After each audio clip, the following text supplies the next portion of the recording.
Kas man yra šeima? Pirmiausia, apie ką aš pagalvojau, kad šeima yra struktūra žmonių, tai yra žmonių būrys, bendruomenė, kurioje mes galime matyti skirtingus amžiaus tarpsnius. Ir man atrodo, kad tai mus ir labai praturtina, ir labai brandina.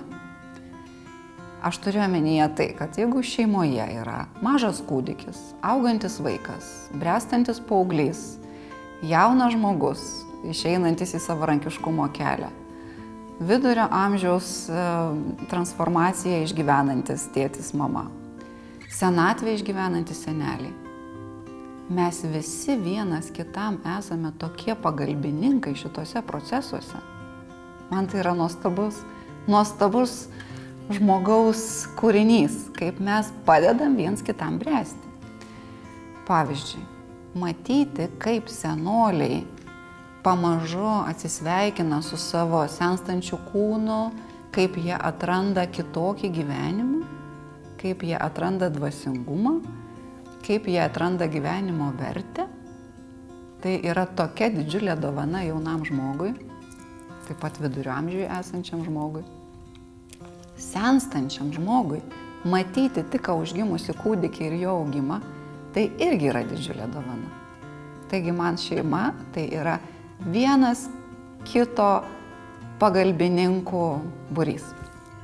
Man laimė šeimoje yra, kai aš galiu pažinti kitą žmogų ir matyti jo vertingumą. Ir man laimė šeimoje yra, kai kiti mane bando pažinti, nori pažinti, o susipažinę taip pat mato mano vertingumą. Man laimė šeimoje yra, kai mes galime matyti skirtingus žmones, kai mes galime matyti skirtingumus ir tuo džiaugtis. Man laimė šeimoje yra tuomet, kai aš galiu matyti kito žmogaus, ne tai kad nuotykius, nors norisi net ir nuotykių pavadinti, gyvenimo nuotykiais. Kai aš galiu matyti kito žmogaus gyvenimo kelią, kaip jis perėjo išbandymus, kas iš to gimė, kaip jis imasi kitų išbandymų, kaip jis tampa vis labiau savimi, ką jis atranda.